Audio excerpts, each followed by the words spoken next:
Al-Quran yang 30 juz, 114 surat, kalau diperes, diintisarikan, maka satu sebenarnya. Keinginan Allah terhadap kita adalah kita bertakwa.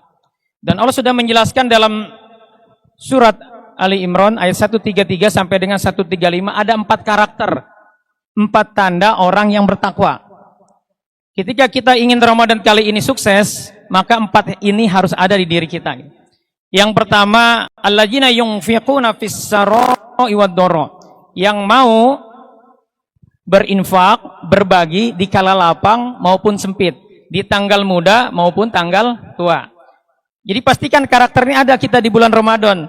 Kita latih sebanyak mungkin, sesering mungkin kita berinfak selama Ramadan ini.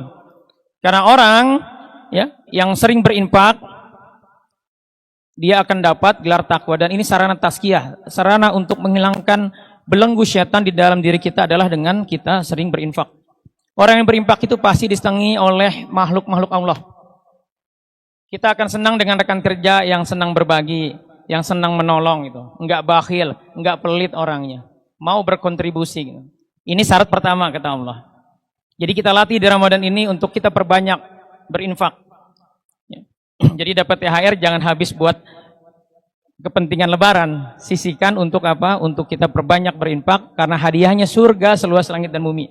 Kita akan punya lahan jutaan hektar, properti ya, yang jutaan hektar, istana mewah bukan dari semen tapi dari emas kalau kita rajin berinfak. Ini yang pertama. Yang kedua kata Allah, wal kadhiminal ghaidz.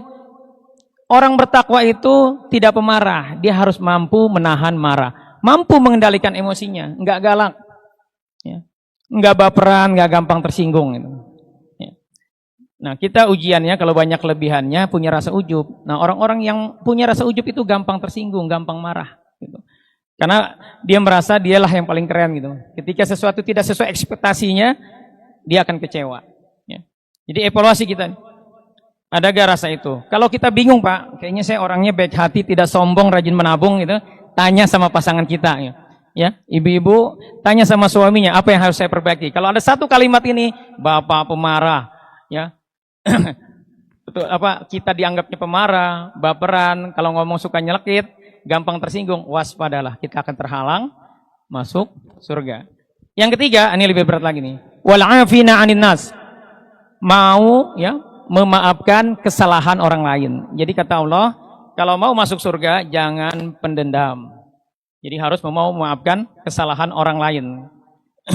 Yang keempat, kriteria takwanya lah walazina idza fa'alu fahisyatan aw zalamu anfusahum zakarullah fastaghfaru li junubihim.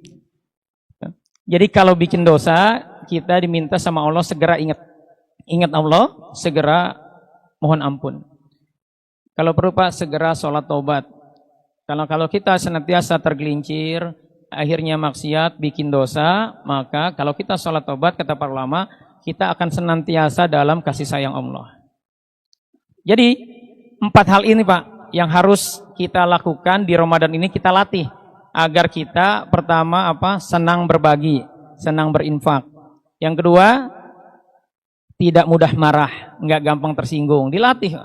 Dan insya Allah orang-orang yang dia puasa akan mampu. Karena kekuatan setan itu tersiksa Pak. Setan dari golongan jin di tubuh kita tersiksa kalau kita ya berpuasa. Maka bagi orang-orang yang kalau di luar Ramadan itu berat puasa sunnah, patut curiga Pak. Jangan-jangan ada yang bermain di tubuh kita sehingga kita berat untuk puasa sunnah. Ini bagian yang perlu kita evaluasi. Yang ketiga kata Allah, jangan dendam. Jadi harus pemaaf. Nah rangkaian ini Pak, kita sulit memaafkan orang lain kalau kita itu tipenya pemarah. Kita sulit untuk bisa bersabar kalau kita bakhil, pelit. Jadi pastikan untuk melatih, memperbaiki jiwa kita di Ramadan ini, pastikan kita lakukan ya 3 proses ini. Dan yang keempat, kita senantiasa tobat. Itu maksudnya kata para ulama adalah kita senantiasa memperbaiki diri kita.